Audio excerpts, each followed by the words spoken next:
Hello friends, I am Dr. Pranav Khoche from Nutan Vidya Prasarak Mandal's Arts, Commerce and Science College, Lasalgaon.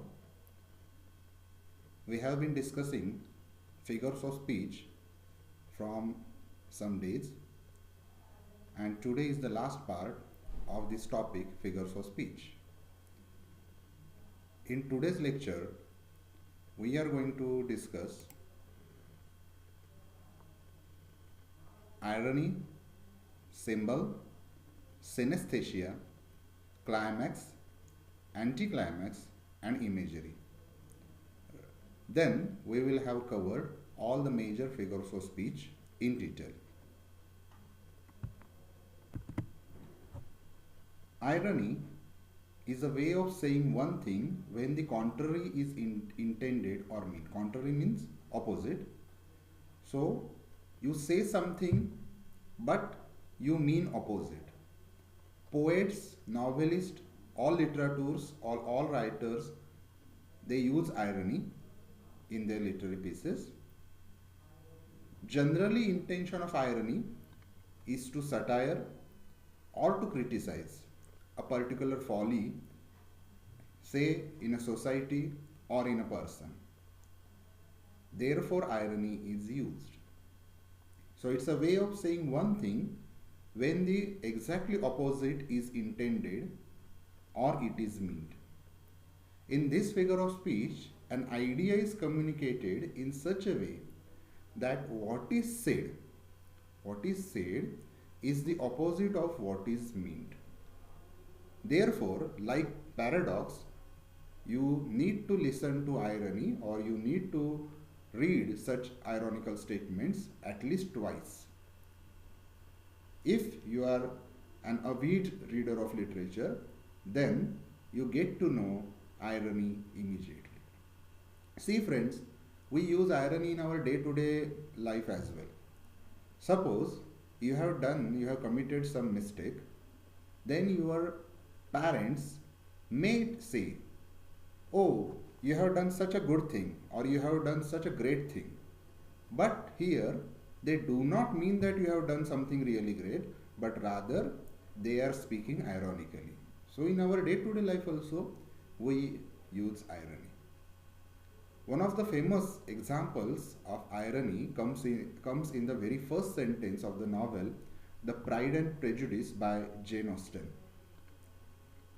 The novel itself opens like, "It is a truth universally acknowledged that a single man in possession of good fortune must be in want, that is, must be in search of a wife." I read this sentence again. It is a truth universally acknowledged, accepted by all, that a single man in possession of a good fortune, that means good wealth, must be in want, search of a wife.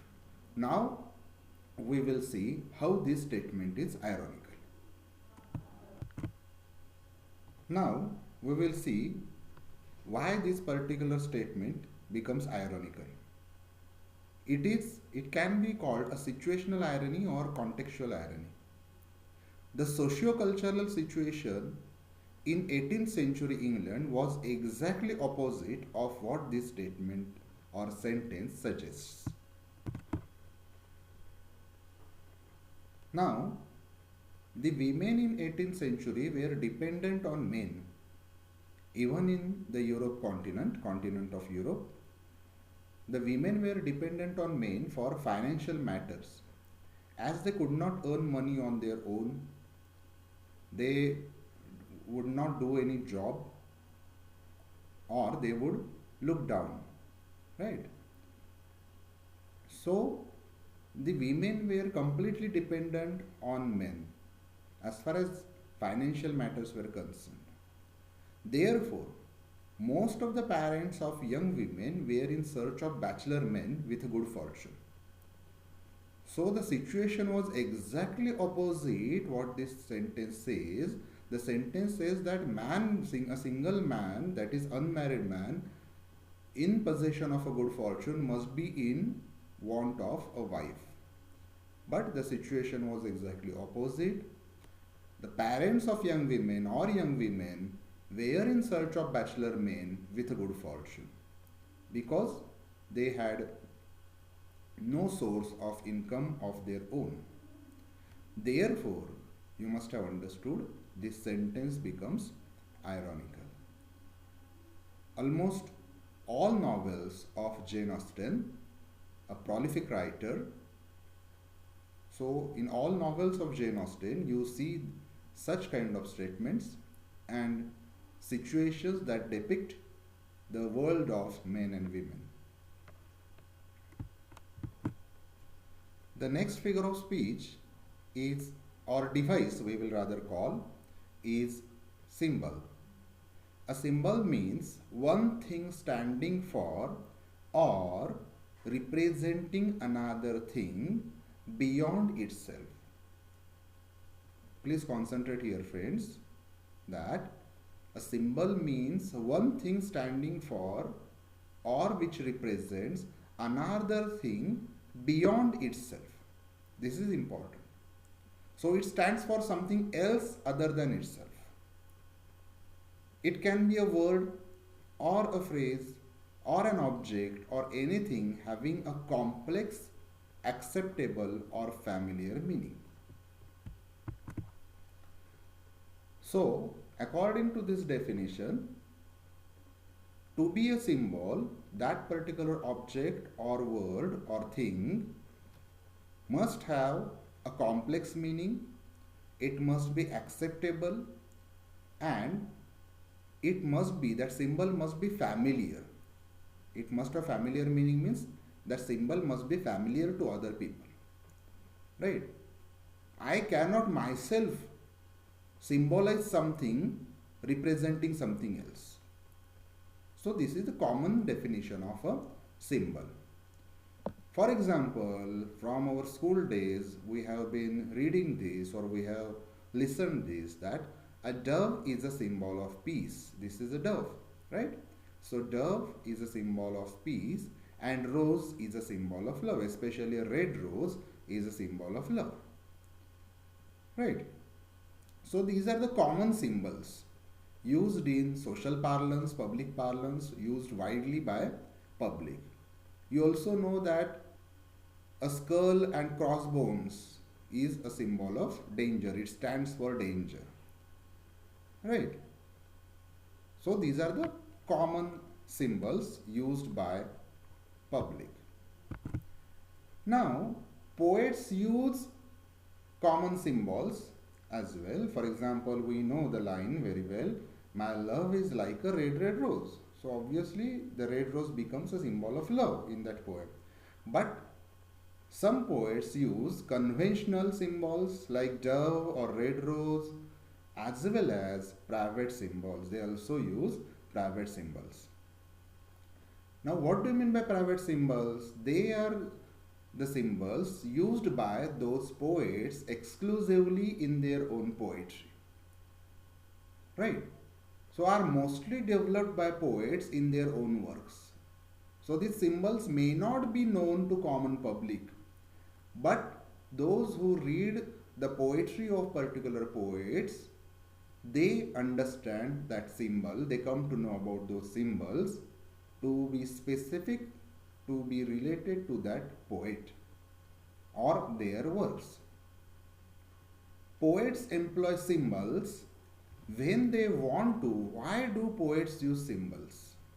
Right? Why do poets use symbols?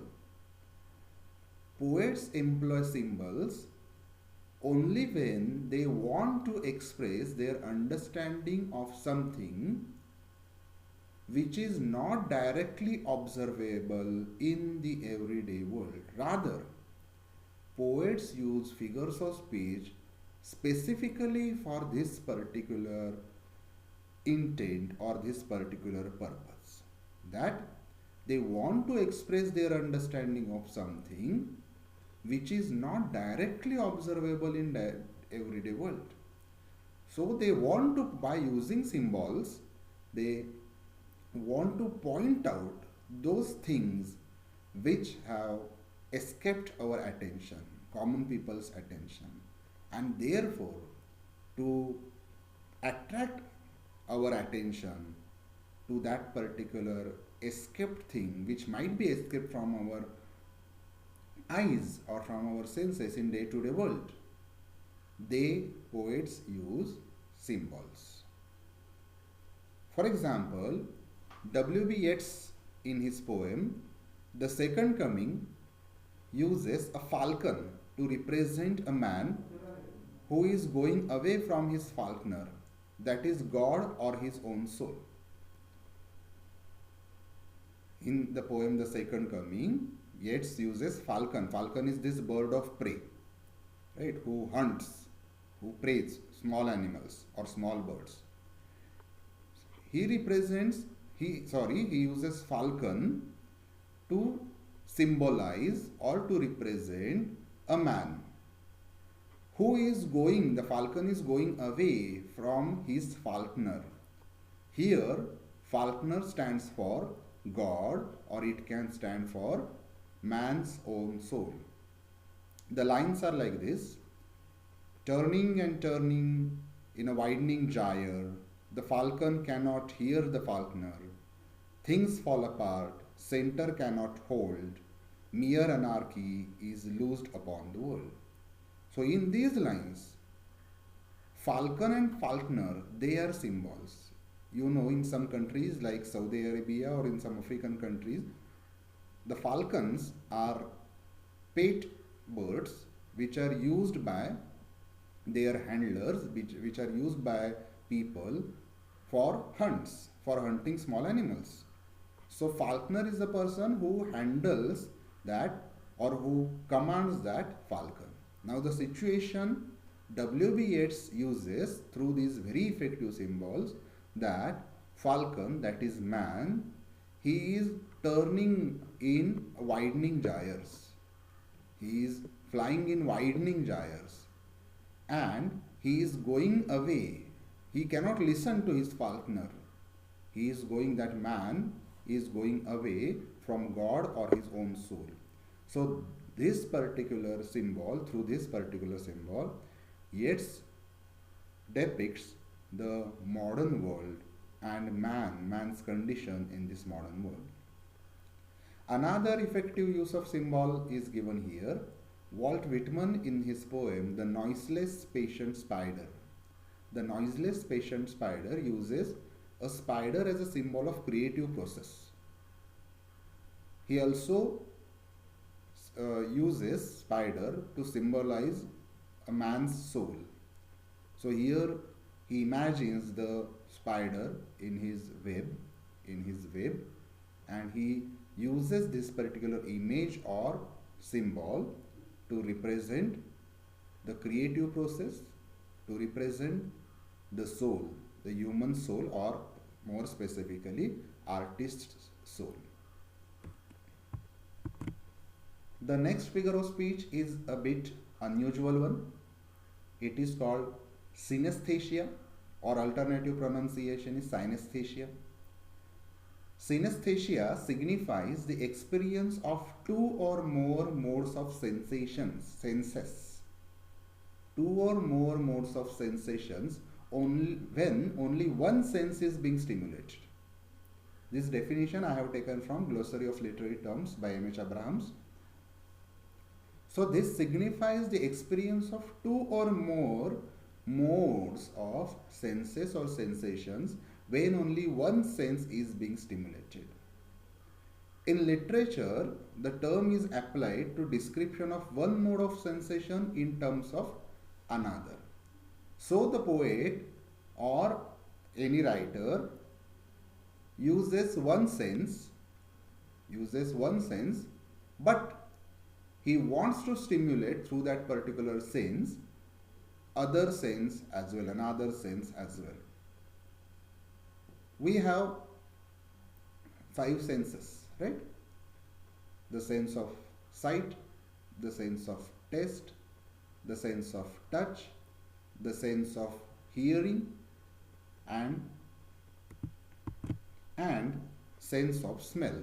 That is also called olfactory sense, right? So we, in our daily language, also use this figure of speech, obviously unknowingly. For example, in literature also, color is attributed to sounds, sounds to odor, and so on. We often speak of loud colors when those colors are very bright. We also call them loud colors. Now, loud is a sense of hearing, but we attribute it to colors. We say it's a very sweet music. Now, basically, when sweetness is an attribute or sweetness is a sense of taste, sugar is sweet, chocolate is sweet, ice cream is sweet, but in our language also, while speaking also, we say sweet music or pungent smell. Now, pungent is a sense of taste again, but we again attribute it to smell.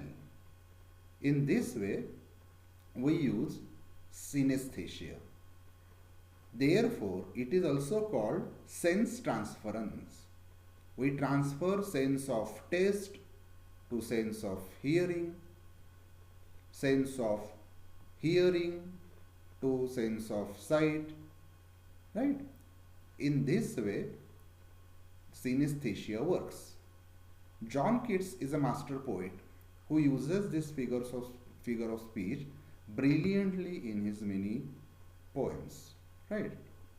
For example, in the Eve of Saint Agnes or Ode to Autumn, he has used this figure of speech, synaesthesia. I called it an unusual figure of speech because we do not often come across this figure of speech in poetry, not very often. I often quote some lines from a Hindi ghazal to explain this figure of speech. The lines go like this: रंग बातें करे, बातों से खुशबू आए, दर्द फूलों की तरह महके जो तू आए. So, rang, that is color, colors is a sense of, it belongs to sense of sight, but rang baate kare. So, these are, here is transference of or transfer of senses. I hope you have understood this particular figure of speech. Next figure of speech is climax. In a literary work, climax means or climax denotes the most crucial part in the development of plot that leads to the resolution of the conflict. Especially in dramatic work or in a narrative work like novel or short story, climax means the most important or crucial part in the development of plot that leads to the resolution of the conflict. Climax is also a figure of speech in which successive words, one after another, that is called successive words, phrases, clauses or sentences are arranged in ascending order of importance. Ascending order, right? Ascending means that goes up, that order that goes up, not down. So words, phrases, clauses or sentences are arranged in ascending order of their importance. Climax has the effect of building excitement and anticipation. In poetry, when climax is used, we become excited. What next? We feel now. What next will happen or what next the poet will say. Therefore, it builds excitement and anticipation. For example, in a very simple sentence like this, he came, he saw, and he conquered. So here is ascending order of words in terms of importance. He came, then he saw, and he conquered. He became victorious. He conquered all. Right? In this way, the order of importance goes ascending.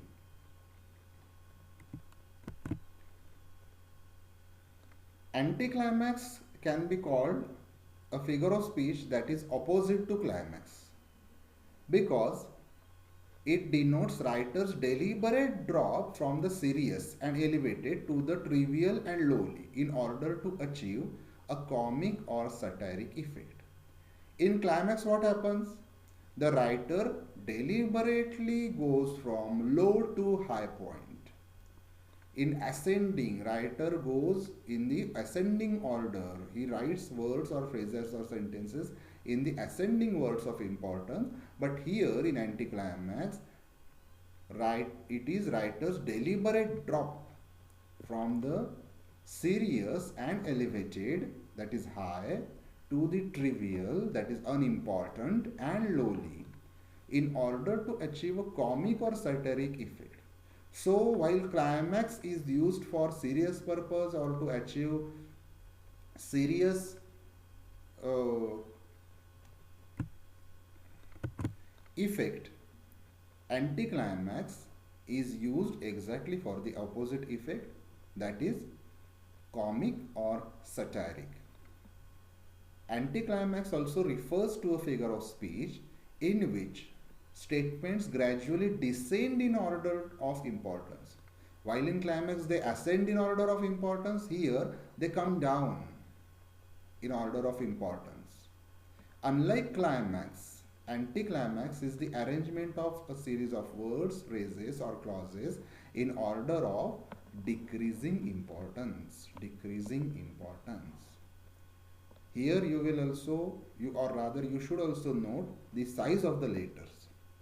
I have done it deliberately to show the descending or decreasing order of importance.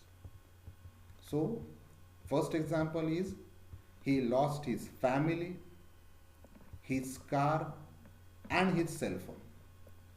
Now, here anticlimax works because he lost his family, then we become serious.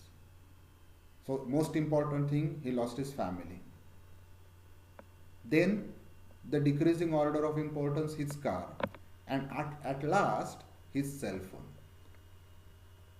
Second sentence is, again please note the decreasing types that I have used to indicate the decreasing order of importance. He was so consistent in his studies. Now when the sentence, half the statement says that he was so consistent in his studies, we anticipate or we expect that he must be the topper of the class. He must be getting 100 out of 100 marks, right? But see this sentence, he was so consistent in his studies that he never exceeded the zero. His consistency, his regularity in his studies was such that he never went beyond, he never got more marks than the zero. Now this anticlimax gives us a comic effect, right? That he was so consistent in his studies that he never went beyond the zero. And therefore, when we read the first half, our anticipation or expectation increases, but immediately it drops down suddenly, it comes down, right? And there is a smile on our lips because of this statement. Friends, the last but not the least device in our discussion is imagery or use of images. Imagery means the collective noun for the use of images. Now what is an image? Image is called a word picture. Picture created out of words. A poet shows us something. He makes us feel something. How does he show us something or make us feel something?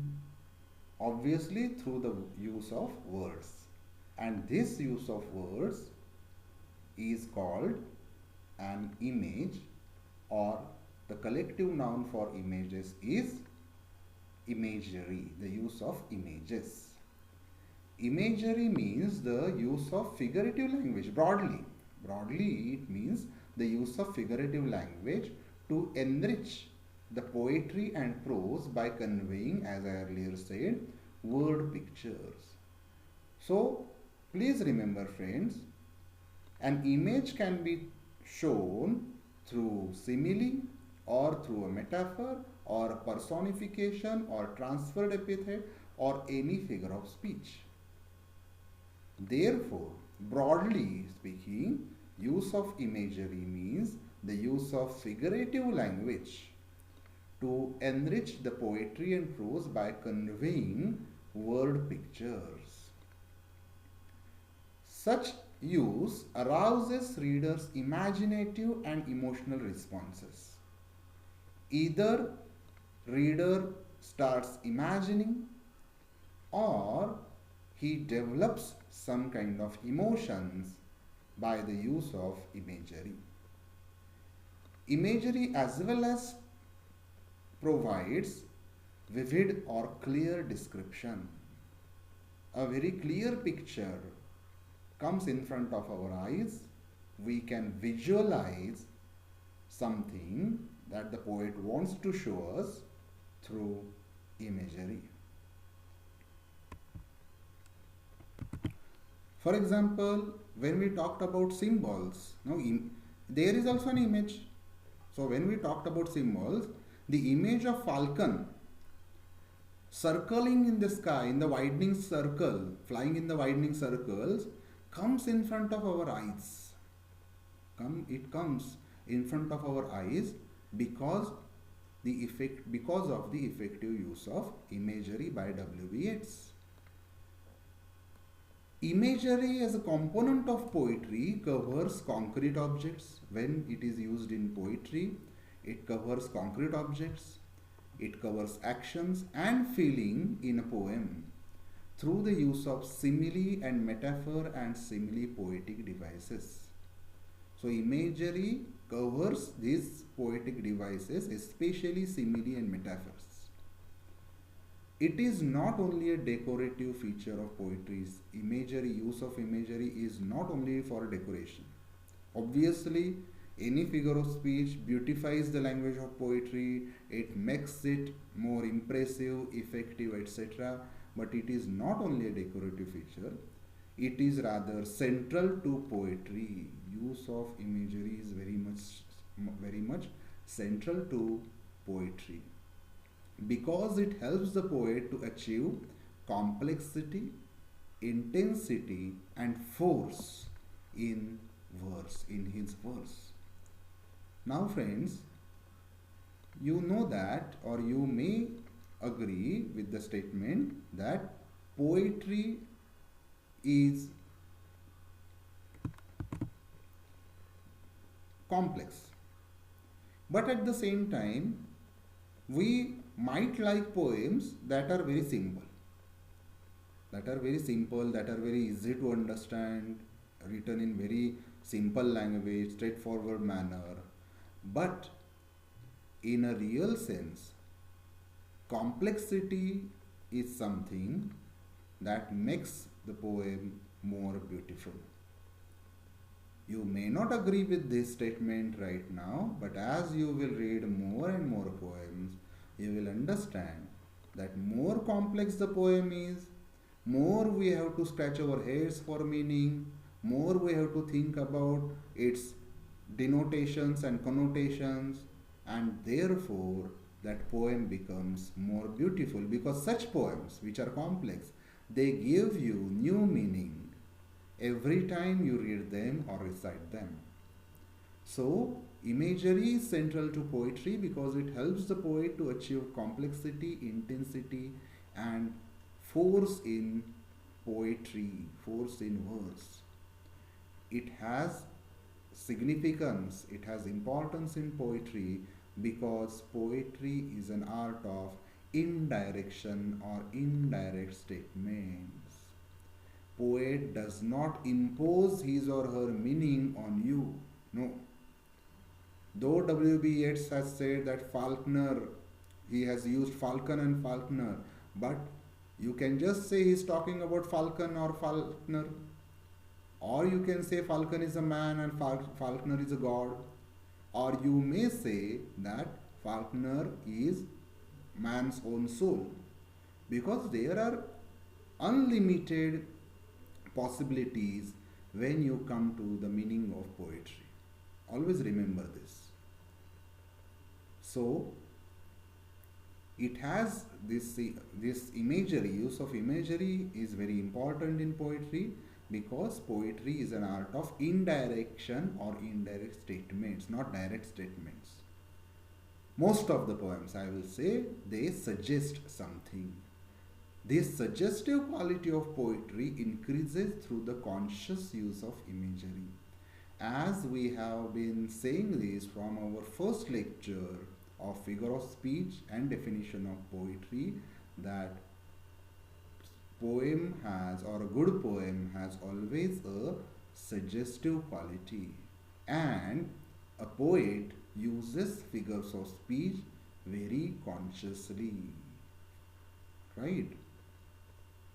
Conscious use of imagery increases the suggestive quality of poetry. Imagery includes not only the visual sense, right? Not only the visual sense, but also qualities that are auditory, that is a quality of hearing, or tactile sense, that is of touch, sense of touch, or olfactory, that is the sense of smell, gustatory, that is sense of taste, and as well as kinesthetic, that is sense of movement. Again, I'll come to that example. Turning and turning into widening gyre, the falcon cannot hear the falconer. We immediately not only see or visualize that particular bird of prey, but we also feel that movement. Okay. So this was the last poetic device in our discussion of figures of speech. If you have not understood any of the figure of speech, you may contact me. You may ask me about that. But I request you to watch all the videos dedicated to figures of speech once again, so that there won't be any problems. Please share this video with your friends. In this particular video, or in this particular lecture, we have discussed irony, symbol, synaesthesia, climax, anticlimax, and lastly, imagery. Thank you so much. Thank you.